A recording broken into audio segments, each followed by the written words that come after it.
Gostaria de convidar os irmãos a abrir a Bíblia no Evangelho de Lucas. Lucas capítulo 10.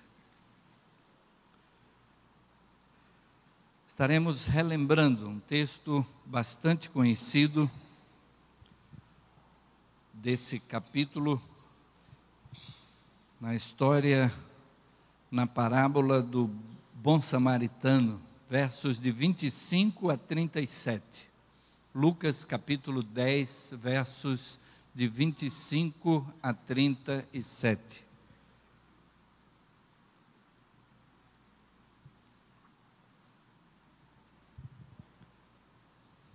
E assim lemos nesse texto. E eis que certo homem, intérprete da lei, se levantou com o intuito de pôr Jesus à prova e disse-lhe: Mestre, que farei para herdar a vida eterna? Então Jesus lhe perguntou: o que está escrito na lei? Como interpretas? A isto ele respondeu: amarás o Senhor teu Deus de todo o teu coração, de toda a tua alma, de todas as tuas forças e de todo o teu entendimento, e amarás o teu próximo como a ti mesmo. Então Jesus lhe disse: respondeste corretamente, faze isto e viverás. Ele, porém, querendo justificar-se, perguntou a Jesus: quem é o meu próximo? Jesus prosseguiu dizendo: certo homem descia de Jerusalém para Jericó e veio a cair em mão de salteadores, os quais, depois de tudo lhe roubarem e lhe causarem muitos ferimentos, retiraram-se, deixando-o semi-morto. Casualmente, descia um sacerdote por aquele mesmo caminho e, vendo-o, passou de largo. Semelhantemente, um levita descia por aquele lugar e, vendo-o, também passou de largo. Certo samaritano que descia o seu caminho passou-lhe perto e, vendo-o, compadeceu-se dele. E chegando-se, pensou-lhe os ferimentos, aplicando-lhes óleo e vinho. E colocando-o sobre o seu próprio animal, levou-o para uma hospedaria e tratou dele. No dia seguinte, tirou 2 denários e os entregou ao hospedeiro, dizendo: cuida deste homem, e se alguma coisa gastares a mais, eu te indenizarei quando voltar. Qual desses 3 te parece ter sido o próximo do homem que caiu nas mãos dos salteadores? Respondeu-lhe o intérprete da lei: o que usou de misericórdia para com ele. Então lhe disse: vai e procede tu de igual modo. Vamos orar. Senhor Deus, louvamos o teu nome, Pai, e agradecemos pelo texto da tua palavra que agora foi lido. E agora suplicamos, Pai, que o teu Espírito esteja dirigindo a cada um de nós, que mente e coração estejam abertos para ouvir a tua voz e que possamos ser instrumentos nas tuas mãos para a transmissão do teu recado e também o entendimento do teu recado, que cada um seja usado por ti nesse entendimento conforme o teu querer. É a oração que fazemos em nome de Jesus. Amém. Amém. Encontramos aqui o Senhor Jesus narrando uma história para com aquele intérprete da lei. Aquele homem que procurou Jesus com o intuito de colocá-lo à prova. Ele queria que, diante das perguntas que ele estava fazendo, Jesus tivesse alguma falha. Jesus, como a gente diz, desse uma derrapada nas suas respostas. Mas Jesus responde a ele com uma pergunta. E Jesus diz: o que é que a lei te diz? Ele pergunta: o que é o mais importante da lei? O que é o que eu devo fazer para herdar a vida eterna? E aí Jesus responde para ele o que é que a lei lhe diz. E agora ele, como intérprete da lei, teria que dar uma resposta, caso contrário ele é que ficaria em maus lençóis. E ele responde da melhor maneira possível. E ele responde com aquilo que seria o máximo do que a lei poderia dizer: amarás ao Senhor teu Deus e amarás ao teu próximo como a ti mesmo. Jesus diz: pois bem, faça isto e você terá vida. E aqui entra o princípio de que propósito de Deus para nós é que pudéssemos ter uma vida perfeitamente correta. Deus nos criou para agirmos corretamente. E quando contrariamos esse propósito de Deus, é que acontece o que chamamos de pecado.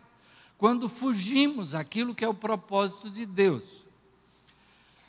Aquele homem, então, responde da melhor forma possível, e Jesus, então, diz, faça isso e você vai viver. E aí a gente fica pensando, quer dizer que a gente não precisa da salvação em Jesus Cristo? Se a gente cumprir com isso, não precisa de Jesus para ter a vida? Exato, só que a gente não consegue. Só que a gente não consegue viver de maneira perfeita, sem pecado. Por isso foi necessária a vinda de Jesus. E então, aquele homem pergunta a Jesus, mas se é isso que eu tenho que fazer, mas quem é o meu próximo? Jesus então narra essa história, bem conhecida. E aí a gente pensa, nessa história o homem foi atacado. A gente vive num momento em que a violência está diante de nós, todos nós estamos à mercê de sofrer aquilo que aquele homem sofreu, descendo ali de Jerusalém para Jericó. A gente anda na rua hoje assustado. A gente anda na rua com os vidros fechados, a gente coloca película no vidro, a gente, quem pode, manda blindar o carro e coisas desse tipo. É interessante que na história, Jesus não falou que aquele homem, de repente, na hora do assalto, na hora de ser atacado por aqueles assaltantes, que Deus mandasse um raio ali e fulminasse aqueles assaltantes. Às vezes a gente fica pensando que Deus poderia agir dessa forma. Deus é todo poderoso, Ele é Senhor dos céus e da terra. E então, por que é que Deus não impede que algo de mal aconteça? O que acontece é que se Deus fosse impedir dessa forma, quantas pessoas nós temos aqui hoje? Quantos seriam os raios que Deus mandaria para cada um de nós, porque todos cometemos coisas que contrariam a vontade de Deus. Acabamos de dizer que somos imperfeitos, que todos pecamos, e então Deus precisaria eliminar toda a população do mundo, para que nenhum mal acontecesse. Ele entregou a nós a responsabilidade de decidir sobre o fazer certo e o errado. E entregou a nós também as consequências disso. E quando nós pensamos, por exemplo, naquilo que mencionamos do efeito do furacão Irma, assisti a uma reportagem onde o entrevistador pega uma pessoa na rua, um casal que ia andando na praia, ali na região de Miami, e pergunta, o que é que isso diz para você? E aquela senhora responde, isso diz que a gente precisa cuidar melhor do nosso mundo. Uma das coisas que está sendo unânime para esse furacão é de que a temperatura mais elevada da água do mar é que tem dado toda essa força a esse furacão, que é o maior que já foi formado no Atlântico. O maior já registrado na história. Por quê? Porque nós temos colocado fumaça demais no mundo, porque nós temos tido dióxido de carbono aí, né, e promovido o aquecimento global. Deus tinha que mandar um raio, então, cada vez que a gente faz qualquer coisa que venha a desconstruir aquilo para que Deus nos fez. Quando Deus criou o mundo, Deus entregou ao homem a chave. Deus entregou ao homem a responsabilidade de cuidar desse mundo. Então, aquele homem da história ali, ele foi vítima de alguém que escolheu agir da maneira errada. Ele foi vítima de pessoas que buscaram se apoderar do que ele tinha.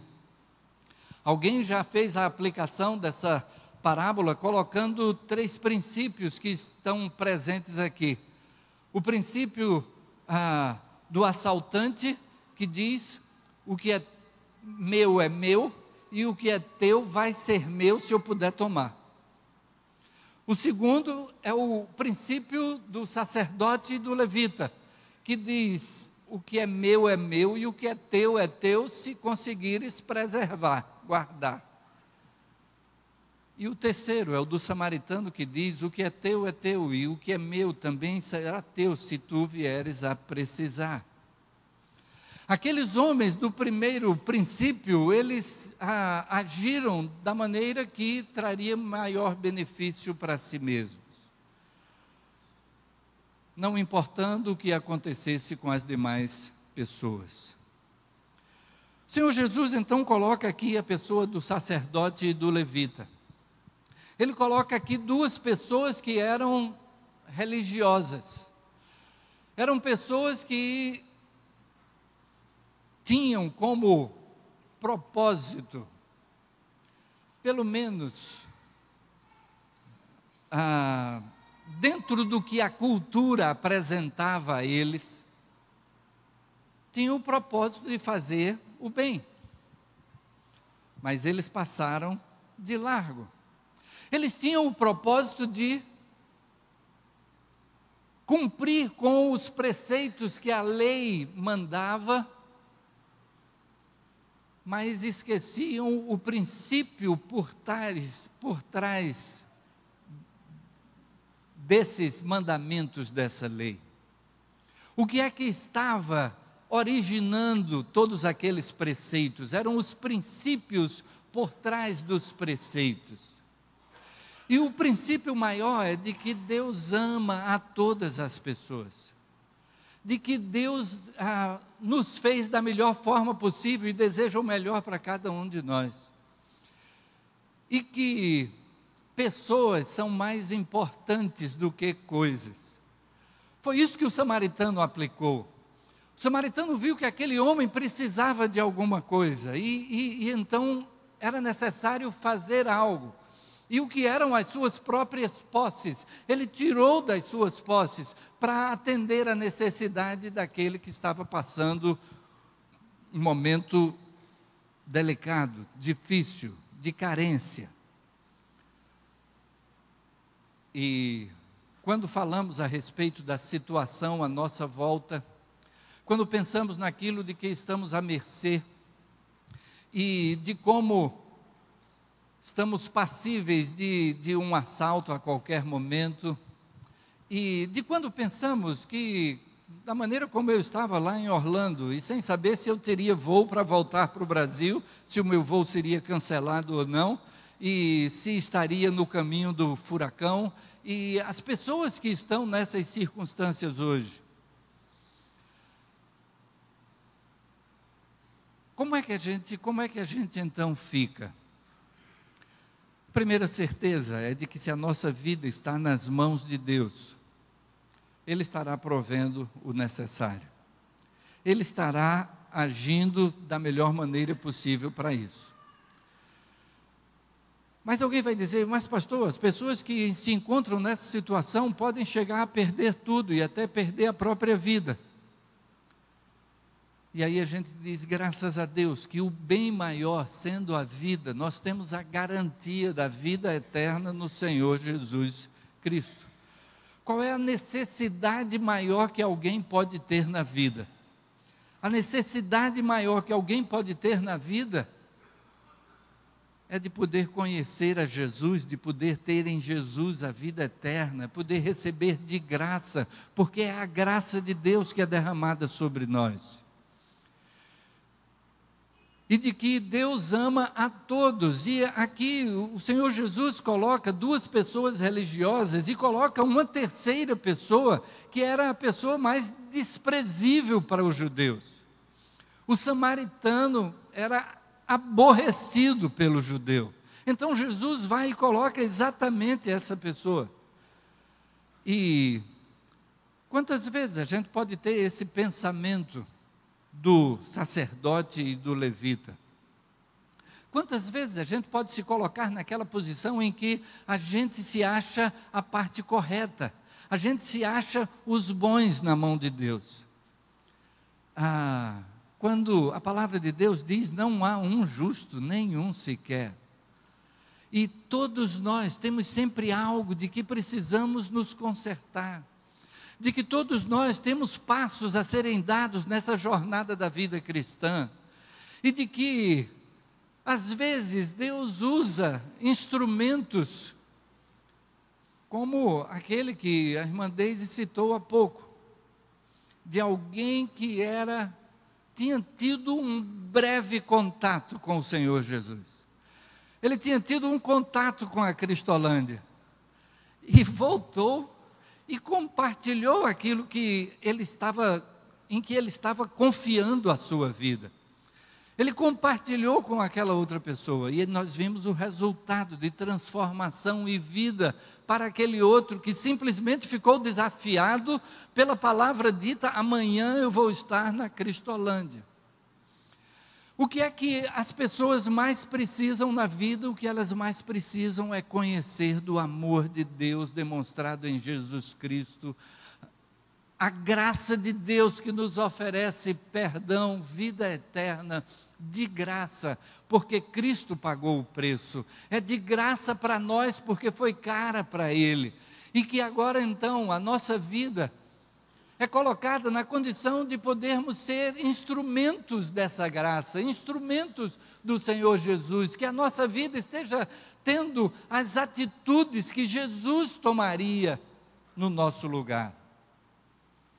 Quando estamos pensando nesse mês de setembro, na campanha de missões nacionais, quantas pessoas que nunca tiveram a possibilidade de ouvir a respeito dessa graça no nosso país. Quando pensamos naquelas pessoas que podem estar com o risco de vida diante dos furacões que têm surgido, que elas precisam, mais importante é conhecer a graça de Deus. Agora também precisam de algo mais. A exemplo também deste fruto da Cristolândia, foi necessário que houvesse uma casa de recuperação, foi necessário que houvesse pessoas que estavam dedicando a sua vida a resgatar, a restaurar, a promover uma transformação de vida como meros instrumentos de Deus, porque a transformação é Deus que opera. Mas foi necessário que alguém tomasse uma iniciativa, alguém fizesse alguma coisa. Da mesma maneira que na passagem do furacão, milhares de voluntários têm se colocado à disposição para fazer algo mais, para então fazer o que é a necessidade imediata. Mas nós sabemos que a necessidade maior está no conhecimento da graça transformadora de Deus na vida. E alguém pode dizer: mas pastor, o senhor está dizendo isso sobre o furacão lá na região do Caribe, mas isso está tão distante de nós. E aí quando a gente pensa nesse distante, a gente pensa que Deus criou, foi a humanidade. O Brasil, aqui a gente costuma dizer que Deus é brasileiro, né? De que Deus é brasileiro, mas é um engano, né? Deus é o Criador de todas as pessoas do mundo. Para Deus não existem fronteiras, para Deus não existe a separação entre os países. E o que nós estamos vendo ali na região do Caribe são pessoas iguais a nós, da nossa geração, que estão atravessando dificuldade. O que é que essa parábola do Senhor Jesus tem a nos dizer? Ela tem a nos dizer que aquilo que o Senhor Jesus colocou diante daquele intérprete da lei. Aquele intérprete da lei estava, digamos assim, no time que se achava o time dos corretos, o time dos certos. no capítulo 15 de Lucas, o Senhor Jesus tem um confronto com os fariseus e os escribas, e o Senhor Jesus apresenta ali aquelas 3 parábolas: a parábola da ovelha perdida, a parábola da dracma perdida e a parábola que nós conhecemos como do filho pródigo, mas que já tem sido apresentado aqui na igreja de que deveria ser a parábola dos 2 filhos, ou a parábola do Deus amoroso, do Pai amoroso. E naquelas parábolas ali, o Senhor Jesus faz uma aplicação. Ele faz a aplicação tomando o exemplo da ovelha perdida. Ele diz que há mais alegria do céu por um pecador que se arrepende do que por 99 que não precisam de arrependimento. É claro que o Senhor Jesus está confrontando ali aquelas autoridades religiosas que achavam que não precisavam de arrependimento, que achavam que estavam no time dos corretos, que achavam que estavam então do lado dos bons. E o Senhor Jesus diz que nós precisamos ter um coração arrependido, de que o que Deus procura em nós é arrependimento, transformação de vida, a busca por realizar aquilo que é a sua vontade através de nós. E então, nesta hora em que o Senhor Jesus conta aqui essa parábola, Ele está mostrando que não basta ser religioso. É necessário colocar em prática o propósito de Deus na nossa vida. É preciso que o princípio por trás do preceito esteja sendo observado. Ele vem a colocar então a posição do samaritano como alguém que foi instrumento de bênção. Alguém que se deixou usar para fazer o que era o propósito de Deus.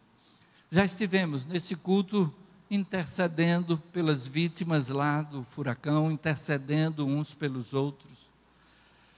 E Deus deseja que nós sejamos esses instrumentos de bênção. Ele deseja que sejamos instrumentos de bênção para aquelas pessoas que estão ao nosso lado. Vizinhos de porta, colegas de trabalho, familiares.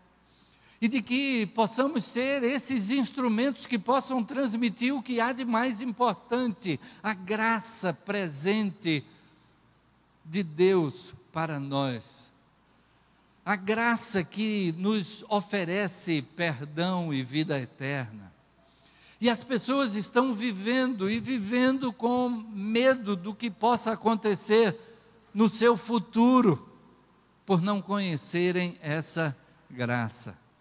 E nós podemos ser esses instrumentos de bênção para compartilhar. E a gente não vai precisar ter, foi mencionado aqui que aquele jovem que foi recuperado ali na Cristolândia, que ele agora já ordenado pastor, mas a vida dele é uma prova de que a gente não precisa ter um curso de seminário para poder compartilhar o Evangelho. Ele era fruto de alguém que era seu colega ali da Cracolândia, mas que simplesmente teve um contato com a graça e compartilhou daquilo que encontrou. De uma forma tão simples, tão singela, e que Deus se utiliza dessa forma. Ele simplesmente disse: amanhã eu vou estar na Cristolândia. E aquilo foi suficiente para despertar no coração daquele jovem o interesse de se aproximar. A Bíblia menciona pessoas que, sendo recém-convertidas, também compartilharam o Evangelho. São vários os exemplos. O exemplo da mulher samaritana que tem contato com Jesus e vai chamar os seus amigos. O exemplo daquele endemoniado da região de Gadara que quer acompanhar Jesus. Jesus diz: não, vai para os teus, conta tudo quanto Deus te fez. E ele saiu compartilhando o que Cristo fez na vida dele pela região de Decápolis, uma região que reunia 10 grandes cidades. E ele compartilha ali naquelas cidades. Ele era um recém-decidido.